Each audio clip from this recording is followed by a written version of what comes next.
Sunrise on the Reaping introduces the tributes of the 50th Hunger Games, and these characters represent something truly powerful.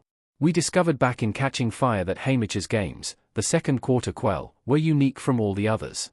It was supposedly determined 50 years prior that this quell would require double the number of typical tributes. 2 children from each district would be sent to the capital's arena. According to President Snow, the 48 tributes reaped for the games were meant to remind Panem that 2 district rebels died for every 1 capital citizen during the dark days. However, Suzanne Collins's The Hunger Games books frequently remind us that things are never quite as simple as they seem.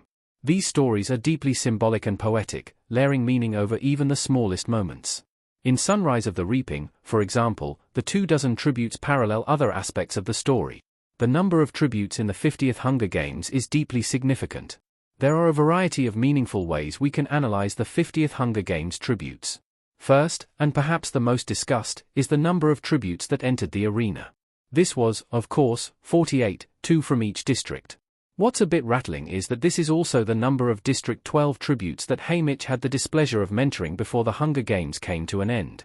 Between Haymitch's games, 50th, and Katniss' first games, 74th, 24 years passed. During that time, 2 District 12 tributes were reaped each year. So, including Katniss and Peter, Haymitch mentored 48 children from his home. He was forced to watch 46 of these tributes die, and this happens to be the same number of children killed in the 50th Hunger Games arena who were actually reaped. Both Haymitch and Lulu were forced to compete without having had their names drawn. Finally, we can consider the total number of children who died during the 50th Hunger Games, not just in the arena, but as a direct result of the event. Woodbine Chance was shot and killed when he tried to escape his reaping. Then there is Luella McCoy, who was killed during the tribute parade. Finally, there's Little Sid Abernathy, whom Snow killed to punish Haymitch. This means 50 children died that year, 1 for every year of the games. Many of the tributes in Sunrise of the Reaping parallel those from the Hunger Games books image via Lionsgate. The above numbers may seem like coincidences. However, it's important to remember that Suzanne Collins is a very intentional writer. These numbers are repeated and layered throughout the story to emphasize all that the districts had lost. It reinforces Haymitch's torment and Snow's vengeance, and creates poetic balance as Katniss and Peter bring down the games. Still, this isn't all that the tributes of Sunrise on the Reaping achieved. Through the 50th Hunger Games, we are given glimpses of the stories of future tributes. Most overt is the parallel between Luella and Katniss. In the book, Haymitch says he thought of Luella the first time he saw Katniss come to the hob with her braided hair. Next, there is Maisie Lee Donner, who parallels Joanna Mason.